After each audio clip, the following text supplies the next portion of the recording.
Thank you, Mr. Chairman. And I do want to start out by saying it is this committee, indeed this subcommittee, which established a lot of the parameters for the care of the unaccompanied immigrant child going back to 2014 when we had the vast influx of Central American children down at Lackland Air Force Base in San Antonio. And it was only the oversight of this committee that provided those children a modicum of medical screenings and medical care. Now, continuing on the chairman's line of questioning about the use of verifiable DNA evidence, it was actually found in the previous administration that when you did that, and that's a little upstream from your responsibilities, but when there was an attempt made to verify parentage or familial relationship, those cases dropped dramatically because the people who were using a child as basically a get out of jail free card to come into this country recognized that if they were a non-match with genetic material, they were going to be charged with kidnapping. And so it was a pretty serious business, and those numbers did diminish. Now, you can agree or disagree with the rightness or wrongness of doing that certification of parentage, but I agree with the chairman that simply querying Google as to whether or not someone is someone's uncle or aunt is probably not satisfactory when you have within your capability the ability to scientifically check.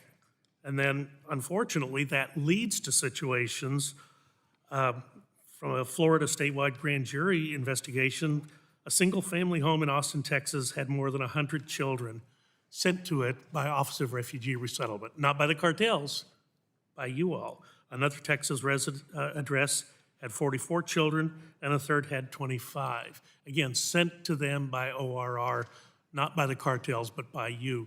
That's the reason this needs to be as tight can be. Dr. Burgess, let me first begin by saying in your early comments, you are absolutely right that especially with technology, it's becoming so much easier to forge documents. And it is really important that you try to prove that you are who you are, especially if you're going to get custody of a child. So we hear you, and we're willing to work with you because we're constantly striving to make sure that the person who's going to become that sponsor is who he or she says. So I fully agree with that point. I will say this on the point about sending a number of children into the same general geographic area. No, the same house address, not the general geographic area. No, well, I would say to you, there is no home that I'm aware of that has gotten 40 some odd kids. But what I will tell you is that there are places where immigrant communities flock.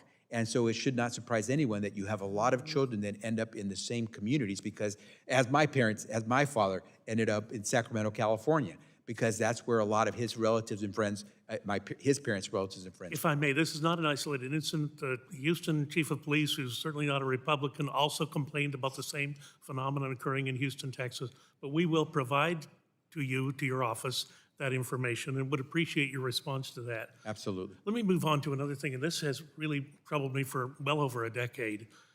And when we were beginning our investigation, this committee, on the medical screenings available to unaccompanied immigrant children, there's a concern about tuberculosis. Tuberculosis in the state of Texas is a reportable illness, but if you never look, you're never going to find it.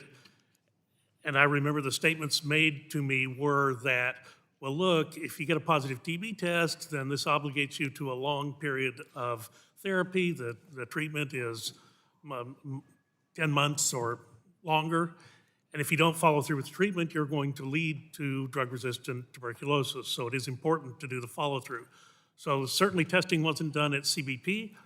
Testing was not done at ORR because the children were not going to be in custody long enough.